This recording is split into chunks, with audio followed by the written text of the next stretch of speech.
The world feels different. A different kind of silence hangs in the air, as if even the cathedral bells hesitate to ring. In the eternal city, where every stone seems to carry centuries of faith, something invisible, yet immense, has changed. The white chair is empty. And more than the absence of a man, we are facing one of the most spiritually significant moments of the Church, the passing of the soul of the one chosen to guide Christ's flock on earth. But while many people just glance at the headlines or share the news like any other event, something much bigger is happening in the spiritual world. Because when the leader of the Church passes away, it's not just an earthly succession that begins. It's a sacred process hidden from our eyes but felt in eternity. There's a silent tremor in the kingdom of heaven, like holding your breath, like a flame dancing stronger in the wind. Few understand the seriousness of this hour, and even fewer feel its weight in their hearts. One of those who felt it deeply was Padre Pio, a simple man of humble habits, but whose soul was like a mirror to eternity. He wasn't a famous priest, nor a renowned theologian, but his inner life touched dimensions that most never perceive. He affirmed that the moment of a pope's death was more than a farewell. It was a heavenly summons. And he didn't just say this because of his faith. Padre Pio experienced visions, not the kind that seek attention, but the kind that transform you from the inside. One day he confided in a young seminarian that when the supreme shepherd of the Church leaves this world, the heavens open up in a divine court where the entire spiritual history of that soul is revealed. It's not about condemnation, he would say, but about revelation, pure, clear, loving, and just. And it's about this revelation that we'll walk together now, not out of curiosity, but out of a need to understand the unseen. Because by diving into the mystery of a pope's death, we're invited to think about the value of our own spiritual journey. Are you ready for this? So what really happens when a pope dies? Padre Pio talked about 3 big meetings, 3 moments that decide not only the fate of the pope's soul, but also bring to light what the world so often ignored. In the first one, the meeting with Christ himself, not as a symbolic figure, but as the living Lord, with eyes that look right through your soul and arms that welcome you with a tenderness that's impossible to describe. This moment, according to Padre Pio, isn't one of fear, but of such intense emotion that the soul weeps, not from pain, but from being in the presence of truth. The second encounter is with the angels and the saints, those who walked before us, who interceded, who observed. They don't judge, they witness, and among them are the saints who in life were shepherds of the Church, men who understood like few others the invisible burden of guiding souls. Padre Pio said that in this moment, silence speaks louder than words. The third encounter is the most personal. The Pope's soul comes face to face with all the hearts he's touched, directly or indirectly, throughout his time as Pope. Every action, every inaction, every word preached or unsaid comes back like a flickering flame, and the impact he's had on these lives weighs heavy as gold before God. Friar Pascoal wept as he described this moment. He said that there the Pope ceases to be a leader and becomes simply a son before the Father. But what happens to the Church when the heart that guided it stops beating? Padre Pio used to say that at that very moment, an invisible cloak moves over the world. It's as if a bridge that connected heaven and earth was momentarily suspended until another one is put in place.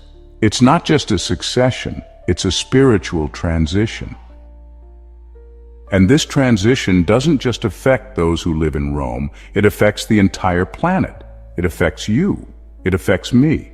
Because when the leader of souls rests, the flow of grace needs new channels, new vessels. For decades, Padre Pio wrote down in his notebooks events that he called reflections from above. He described, for example, that in some parts of the world, at the exact moment of a pope's death, certain monasteries and houses of prayer felt a heaviness in their spirit, as if an ancient intercession had been taken from the earth. Others reported a sudden peace, as if heaven was saying, "He has arrived." He also talked about a light, not visible to the eyes, but noticeable to those with sensitive hearts. A light that rose from the earth like a small blue flame.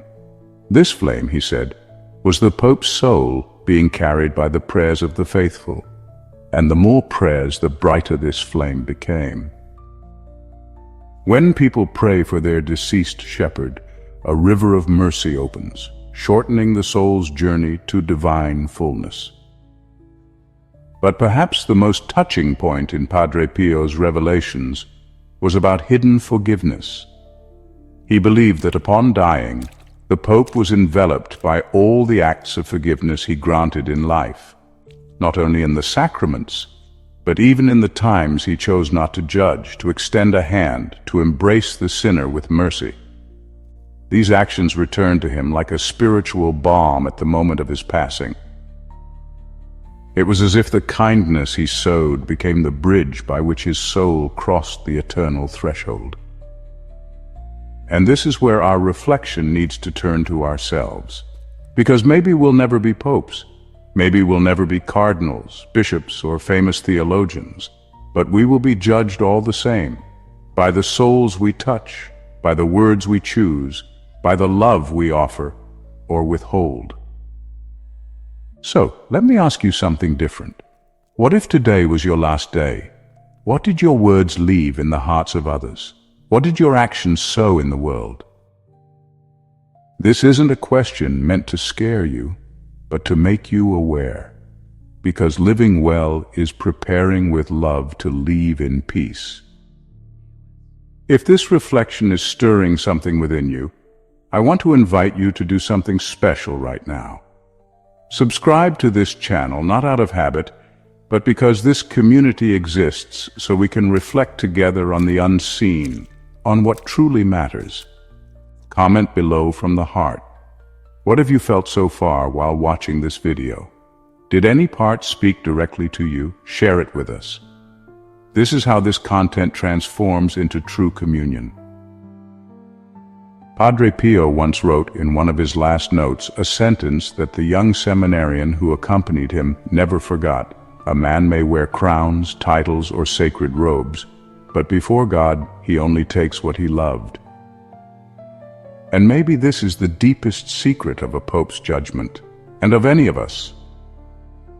Because in the end, what the Lord will ask us is not how many positions we held, how many honors we received, how many works we signed, but rather, did you love me? Did you let that love shape your choices, your words, your mission on earth? The judgment of a pope, as Padre Pio revealed, begins and ends with love. He said that in his most intense vision, he saw a multitude of souls being illuminated by a single flame, coming from the heart of a man kneeling before Christ. This man wore a white robe, but without the papal adornments. He was a man bare in his essence, but whole in surrender. The flames didn't burn, they healed. It was God's love passing through the soul, revealing the good, purifying what was lacking. And in this scene, Our Lady descended, silent, serene, her eyes full of compassion. She stood beside that man and said to her son, "He was my son too. He walked among thorns, but he carried your name."